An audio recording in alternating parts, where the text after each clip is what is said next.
I am thankful that I got to feel something that alive. I am thankful that for a while, I remembered what it felt like to be chosen in conversation, held in attention, known in smallest details. I'm thankful for the laughter, for the calls, for the ordinary kindnesses that became extraordinary because they came when I needed them. I am thankful for the version of you who showed up before everything broke. I am grieving because I do not know where that man went. Or worse, I am grieving because maybe that man was only ever one room inside a house that could not hold me. Maybe I fell in love with the renovated part and ignored the foundation. Maybe I saw the warm light in the window and forgot to ask what the whole structure was built on. Maybe I mistook access for intimacy. Maybe I mistook consistency in friendship for readiness in love.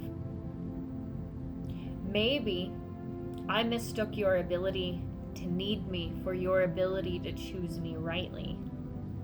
Maybe I heard music in a locked tower and called it a promise. Maybe I saw a crown where there was only moonlight touching broken glass. And God, that is humbling. It is humbling to look back and realize love did not make me wise. It made me tender. It made me angry. It made me hopeful. It made me willing to believe the best, even when the best was standing beside warning signs with its hands in its pockets. And it is humbling to admit that I wanted so badly to believe in your goodness that I forgot goodness must still be honest. It is humbling to admit that I am not above sin, not above longing, not above confusion, not above wanting something I should have laid down before it grew roots. And now I am trying to make peace with the parts of myself that still ache for something I know was not clean. I have a baptism coming, May 17th, a date on the calendar that feels like an appointment and more like a river waiting with its hands open. I keep thinking maybe the water will know what to do with what I cannot carry.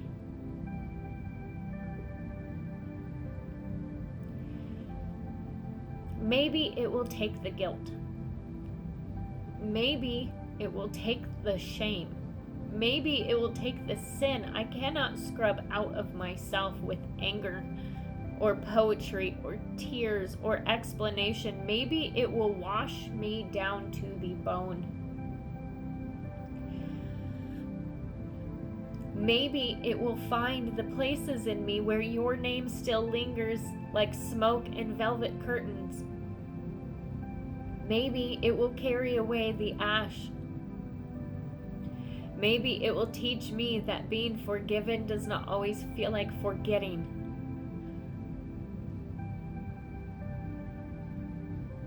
But I am afraid too. Afraid I will step out still feeling stained.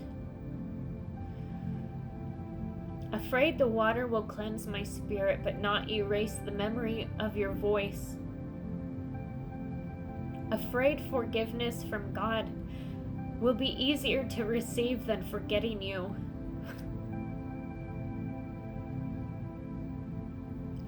Because the emotions were strong, too strong. They do not leave just because the situation ends. They stay in the body. They hide in songs. They wake up in dreams. They sit beside you in the car when you thought you were fine. and I swore I was not going to cry. They moved through the heart like ghosts in an old manor, touching the furniture, opening rooms I thought I had locked. And that is the roller coaster. Some days I am depressed so deeply the world loses color. Some days I am angry enough to become my own weather system. Some days I miss you so suddenly it feels like my ribs forgot you were gone. Some days I question everything. Was it real? Was I used? Did you love me? Did you lie the whole time? Or just part of the time? Did I matter? Did I matter only when I was useful? Did God allow this to bless me, test me, break me, or bring me back to myself? I do not know. There is no easy answer, no clean path forward. I have tried to make it right. I've thought about talking, explaining, confessing, repairing, facing people, owning what should be owned, untangling the knots with bare hands until everyone can see where the rope first split. But some situations do not hand you a righteous doorway. Some situations are just rooms full of smoke where every exit still burns your skin. Some stories do not have a bridge. Some only have a river, a prayer, and the terrible choice to walk away without knowing who will misunderstand you on the other side. So I stand here between repentance and resentment, between missing you and wanting nothing to do with you, between gratitude and grief, between the woman who loved you and the woman who had to survive you. And I'm trying to tell the truth without turning myself into a monster or a martyr. So here it is. You were nothing special. I was nothing special. Not by the world's standards. Not your house, not your money, not your body, not the life you could have offered me if every promise had somehow become real. You were ordinary. You are ordinary. Painfully ordinary.